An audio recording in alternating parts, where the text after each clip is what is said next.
আসসালামু আলাইকুম সুপ্রিয় দর্শক, কেমন আছেন সবাই? আশা করছি আল্লাহর রহমতে আপনারা সবাই ভালো আছেন। আজকে আমরা পবিত্র কোরআনে বর্ণিত আরো একটি গুরুত্বপূর্ণ বিজ্ঞানসম্মত বিষয় নিয়ে আলোচনা করবো ইনশাআল্লাহ। আমাদের আজকের আলোচ্য বিষয় হচ্ছে পেইন রিসেপ্টর, অর্থাৎ ব্যথা অনুভব করার যে পদ্ধতি সেটা আমরা কিভাবে অনুভব করে থাকি সেই সম্পর্কে বিজ্ঞান কি বলে এবং কোরআন কি বলে। চলুন আমরা দেখে আসি প্রথমে বিজ্ঞান পেইন রিসেপ্টর সম্পর্কে কি বলে।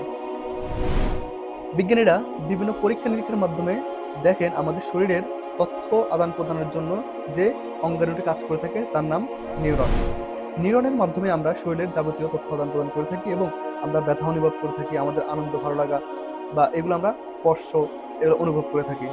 আমাদের শরীরের ব্যথা অনুভবের জন্য যে সকল নিউরন কাজ করে থাকে তাদেরকে বলা হয় পেইন রিসেপ্টর। এখন আমরা দেখব পেইন রিসেপ্টর আমাদের কোন অঙ্গে সবচেয়ে বেশি উপস্থিত থাকে। বিভিন্ন পরীক্ষার মাধ্যমে দেখা গিয়েছে আমাদের বডির স্কিন অর্থাৎ ত্বকে সবচেয়ে বেশি পেইন রিসেপ্টর অথবা নিউরন থাকে, যার মাধ্যমে আমরা ব্যথা অনুভব করতে পারি, ভালো লাগা, স্পর্শ এগুলো অনুভব করতে পারি। ঠিক এই কারণেই আমাদের স্কিনকে প্রধানত দায়ী করা হয় আমাদের ব্যথা অনুভবের সবচাইতে প্রধান অঙ্গ হিসেবে। আপনাদের কিছু এক্সপেরিমেন্ট দেখাচ্ছি, যেখানে বিজ্ঞানীরা পরীক্ষা করে দেখেছেন আমাদের বডির স্কিন অর্থাৎ ত্বক হচ্ছে প্রধান অঙ্গ যার মাধ্যমে আমরা ব্যথা অনুভব করতে পারি। এখন আপনাদের আরো একটি রিসার্চের আর্টিকেল দেখাচ্ছি, যেটি পাবলিশড হয় 2019 সালে। আপনারা যে কোনো ওয়েবসাইটে গিয়ে সার্চ দিলেই আর্টিকেলটি পাবেন। এই রিসার্চটি করা হয় ক্যারোলিস্কা ইনস্টিটিউট এর আন্ডারে। আপনারা তাদের ওয়েবসাইটে গেলেই এই রিসার্চটি দেখবেন। তাদের মেন হেডলাইন হলো new pain organ discovered in the skin, অর্থাৎ আমাদের স্কিনেই যাবতীয় পেইন রিসেপ্টর অবস্থিত থাকে। স্কিনের মাধ্যমে আমরা সবচেয়ে বেশি ব্যথা অনুভব করে থাকি। তো আপনারা আরো নিচে দেখবেন তাদের আর্টিকেলে আমি জাস্ট গুরুত্বপূর্ণ লাইনগুলো হাইলাইট করে দিচ্ছি, যাতে করে আপনারা বিষয়টি ভালো করে বুঝতে পারেন। এই সকল পরীক্ষা নিরীক্ষার মাধ্যমে আমরা জানতে পারলাম আমাদের বডির স্কিন অর্থাৎ ত্বক আমাদের ব্যথা অনুভবের সবচাইতে প্রধান অঙ্গ হিসেবে কাজ করে। চলুন আমরা দেখে আসি এখন পবিত্র কোরআন এই সম্পর্কে কি বলে। إن الذين كفروا بآياتنا سوف نصليهم نارا كلما نضجت جلودهم بدلناهم جلودا غيرها ليذوقوا العذاب إن الله كان عزيزا حكيما।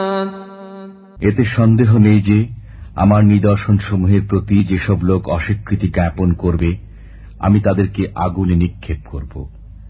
তাদের চামড়াগুলো যখন জ্বলে পড়ে যাবে তখন আবার আমি তা পাল্টে দেব অন্য চামড়া দিয়ে, যাতে তারা আযাব আস্বাদন করতে থাকে। নিশ্চয়ই আল্লাহ মহাপরাক্রমশালী, হিকমতের অধিকারী। সুবহানাল্লাহ। আমরা আয়াতটি শুনে ইতিমধ্যে বুঝে ফেলেছি আল্লাহ তাআলা স্কিন সম্পর্কে কি বলেছেন।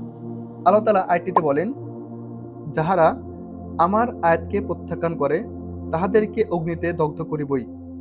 যখনই তাহাদের চর্ম দগ্ধ হইবে তখনই উহার স্থলে নতুন চর্ম সৃষ্টি করিব, যাহাতে তারা শাস্তি ভোগ করে। নিশ্চয় আল্লাহ পরাক্রমশালী, প্রজ্ঞাময়। এখানে আল্লাহ তাআলা দুটি বিষয় উল্লেখ করেছেন। এক, যখন তাদের চামড়া আগুনে পুড়ে যাবে তখন ওই চামড়ার স্থলে আল্লাহ তাআলা নতুন চামড়া প্রতিস্থাপন করবেন, যাতে করে তারা আগুনের শাস্তি আরো বেশি ভোগ করতে পারে। এর দ্বারা এটা স্পষ্ট আমাদের স্কিনের মাধ্যমে আমরা সবচেয়ে বেশি ব্যথা অনুভব করতে পারি। এদিকে বিজ্ঞানও বলেছেন আমাদের স্কিনের মধ্যে পেইন রিসেপ্টর সবচেয়ে বেশি, যার মাধ্যমে আমরা ব্যথা পেলে স্কিনের মাধ্যমে সবচাইতে বেশি এটা ভোগ করি। আল্লাহ তাআলা পবিত্র কোরআনে 1400 বছর আগে ঠিক এই কথাই বলেছেন, যখন তাহাদের চামড়া পুড়ে ছাই হয়ে যাবে তখন আবার নতুন চামড়া প্রতিস্থাপন করবে, যাতে করে তারা শাস্তি আরো বেশি ভোগ করতে পারে। সুবহানাল্লাহ। এই দিক থেকে কোরআন এবং বিজ্ঞানের একটি সুন্দর মিল এবং শ্রুতিবন্ধন রয়েছে। এই জন্যই আমরা বেশি বেশি আল্লাহ তাআলার ইবাদত করার চেষ্টা করি। রমজান মাস আমরা বেশি বেশি কোরআন তেলাওয়াত করার চেষ্টা করি এবং আল্লাহর কাছে বেশি বেশি আমরা ইস্তেগফার করি, যাতে করে আল্লাহ আমাদের জাহান্নামের আগুন থেকে রক্ষা করে। এই বলে আমি আমার আজকের ভিডিও শেষ করছি। সবাইকে ধন্যবাদ। আসসালামু আলাইকুম ওয়া রাহমাতুল্লাহি ওয়া বারাকাতুহু।